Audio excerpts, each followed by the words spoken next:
Hi there guys, I'm Nikhil from notionhub, and in this video, I'm going to show you the most important tips and tricks for your Redmi Note 12s. By the way, I'll also be uploading a dedicated video for the best feature section where I'll be showing you all the features available on this phone. So do check out that video as well. Link will be in the description. With that said, let's look at the most important tips and tricks.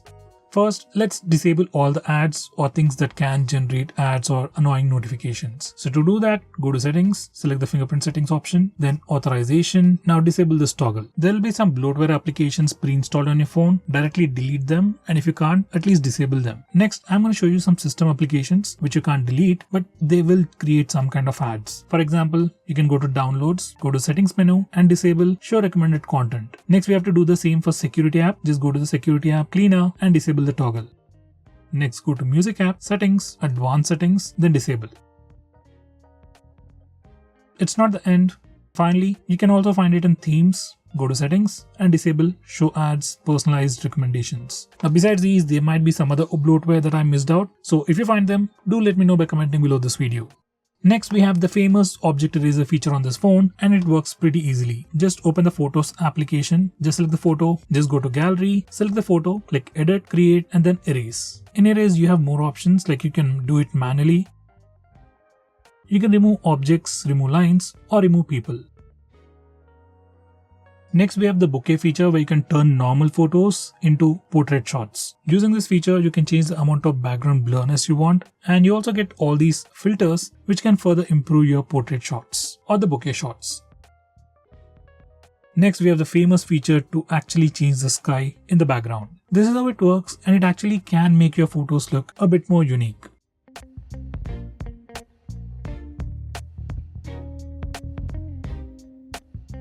Next, we have Ultra Battery Saver, which is another unique feature available only on this phone. Let's say you have just about 5% of battery and you want your phone to stay alive for 2 to 3 hours. Then you just enable this Ultra Battery Saver. It'll kill all the applications running in the background, restrict your phone's usage, and give you basic features like calls, SMS, and keep your phone alive for the next 2 to 3 hours. This is an amazing feature that you should definitely use. Next, we have Circle to Search. Now this particular feature is enabled by default. To trigger it, you just need to press and hold on the bottom bar and then just circle to do a search. This is just like Google search, but you can precisely circle the object that you want to search for.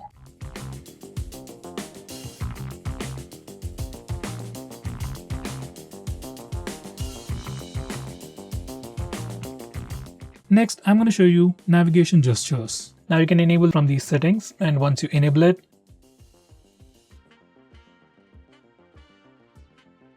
you can swipe from the bottom of the screen to go home, swipe and hold for recent tabs. You can swipe from the left side or the right side to go back a step. For Google Assistant, you can swipe from the bottom left corner or the bottom right corner.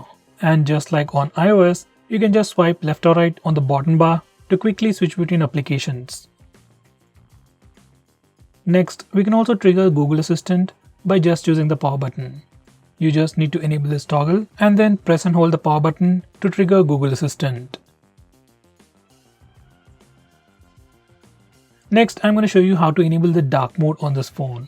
So from settings, you can enable the dark mode, and once you enable it, all the system UI elements change to the dark mode. Even stock apps like phone dialer, SMS application even change to the dark mode. Even the Google applications will automatically change to the dark mode. Now this dark mode definitely helps you save some battery, looks much more cooler, and also affects your eyes less at night. From these settings, you can also schedule to automatically turn on and turn off dark mode at a specific time.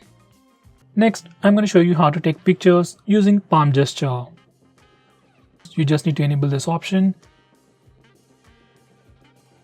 and just show the palm to the front-facing camera, and your phone will automatically take a picture. It's not a big feature, but something you might definitely want to try. Next, I'm going to show you how to take screenshots on this phone. By default, on any Android phone, if you want to take a screenshot, you can just press the volume down button and power button both at the same time to take a screenshot. For some reason, if that's a bit difficult for you, on this phone we also have the 3-finger screenshot gesture. Once you enable it, you can just swipe down using 3 fingers to take a screenshot. By the way, we also have a quick shortcut to take a screenshot even in the notification toggles. Next, I'm going to show you how to take a longer screenshot. So to take a longer screenshot, first we need to take a regular screenshot. You can either use the buttons or the gesture. Now once you take a screenshot, you'll see a small pop-up preview. Just tap on scroll to start taking a long screenshot. Next, I'm going to show you how to take partial screenshots. To do that, you just need to place 3 fingers on the screen and hold, and you'll get a preview. From here, you can just drag to select the area that you want to take a screenshot of.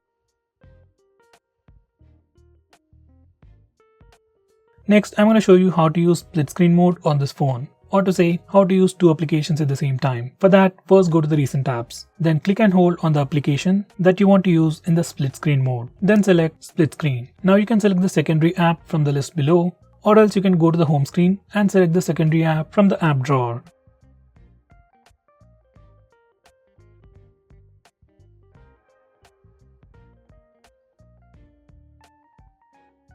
Next, if you want to change the display sleep time or the display screen on time, you can do that from these settings. Normally you can find it in the display options on other phones, but it's a bit tricky on this phone. Next, if you want to display the memory usage on the recent apps page, you need to enable this particular toggle. And once you do that, every time you go to the recent apps page, you can check out the memory status. Next, if you want to display the battery percentage on the status bar, this is what you need to do. Go to these settings and you can choose between any of these options. I would select percentage outside the icon. Similarly, if you want to display the network usage of your phone on the status bar, just enable this toggle. Once you're done, your phone will display the real-time network usage information on the status bar. Next, I'm going to show you how to change the default applications for regular profiles like the default browser, SMS, and so on. For that, you need to go to the settings and come to this particular page, and from here, you can change your default browser, default SMS application, default email app, and so on.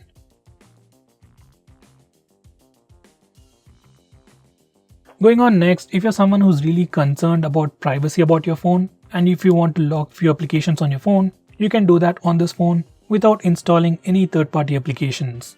You can lock applications just like I've shown you in the preview. By the way, you can also have a different password for these locked applications from your phone's password, which is actually a pretty good thing. By the way, we can also use the fingerprint scanner and the face unlock features to unlock the locked applications. For that, we need to enable those options from settings.